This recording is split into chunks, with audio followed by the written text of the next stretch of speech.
Jerry Hansen, a cardiologist at the Central City Hospital, went to his favorite steak bar after a hard day's work.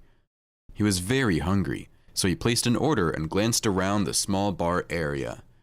He noticed a waiter walking towards his table with an order, when suddenly, he heard a loud girl's cry.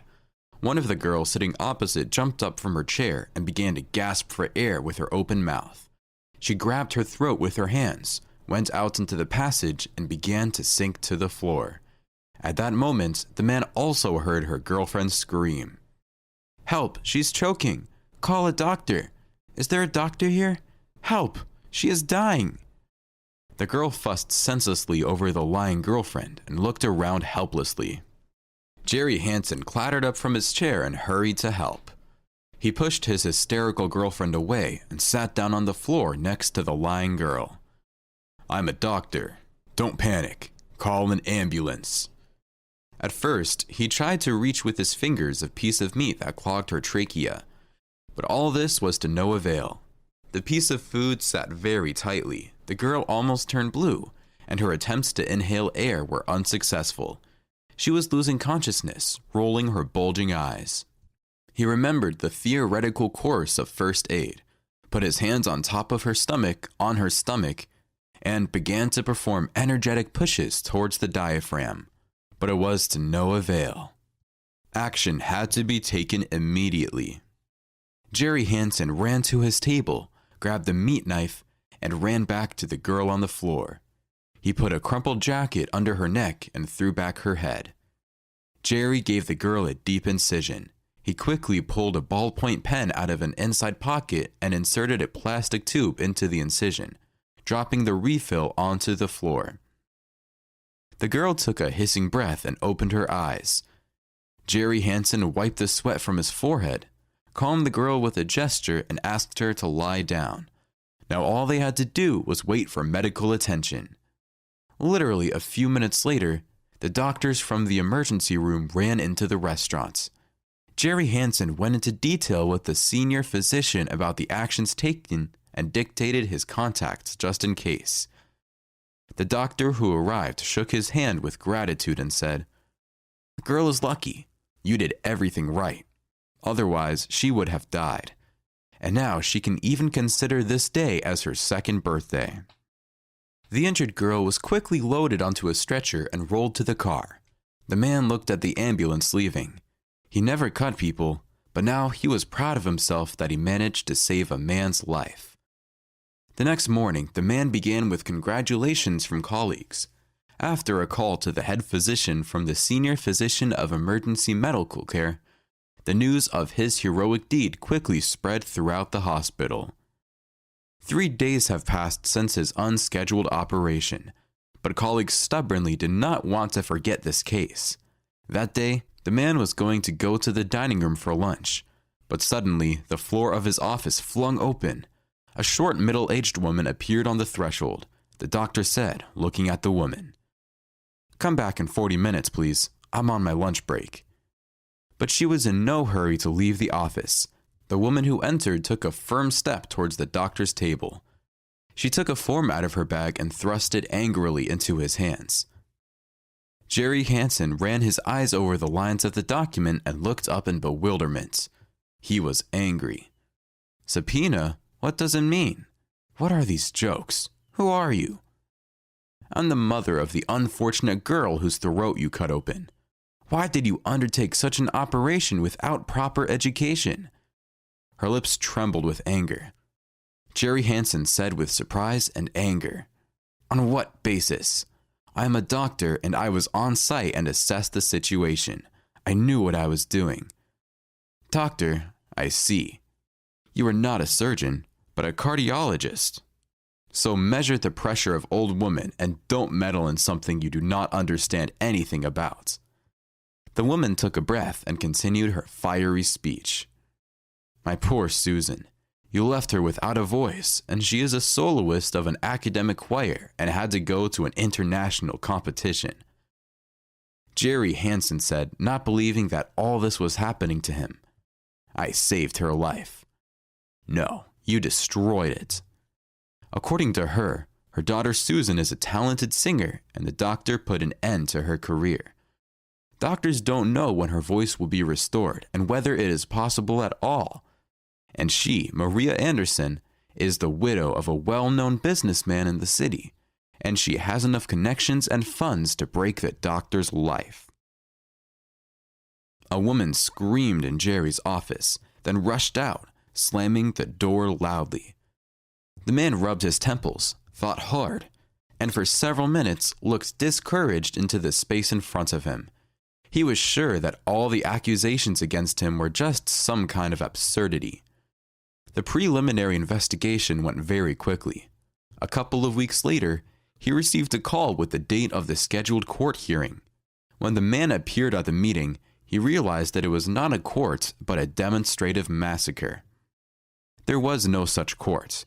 He had the feeling that people had gathered in a small hall just to announce the verdict. Jerry Hansen sat in the defendant's seat next to his lawyer. The young man tried with all his might to help his client who was in trouble, but he already understood that he would most likely lose the case because the side prosecution was well prepared. The meeting began, and the prosecutor, who got up from his seat, read in complete silence. Jerry Hansen is accused of negligently causing harm to the health of the victim, Susan Anderson. Jerry Hansen clenched his fist at these words and stared at the table. At the side prosecution enthusiastically and picturesquely told the court about how the doctor, who didn't have proper training and was not currently on duty, harmed the health of Susan Anderson with his incompetent actions. They called witnesses one by one to confirm this.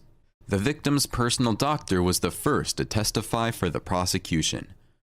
For half an hour, he talked behind the podium that the girl, most likely, would not be able to sing due to the illiterate actions of Jerry Hansen.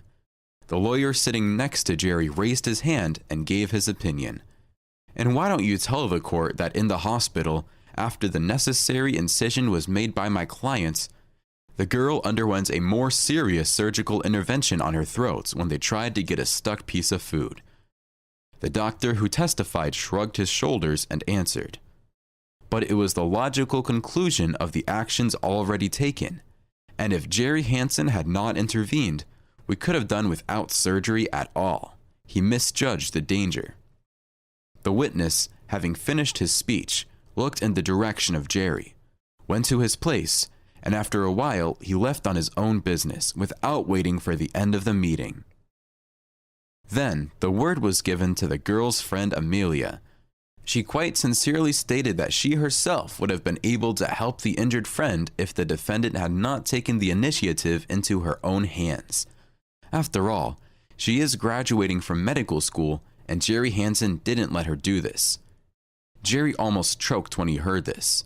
He clearly remembered how she rushed helplessly around the restaurant and desperately called for help, at least someone. Then a waiter was called into the meeting room, who confirmed Amelia's words. The last to speak was an emergency physician, who arrived on a call to the scene. He was the only one of all who said that the assistance was provided in a timely manner, and all actions were justified. But such a surgical intervention should be performed by a specialist. But they didn't have time to transport the injured girl. She would suffocate. He tried to explain this to the court.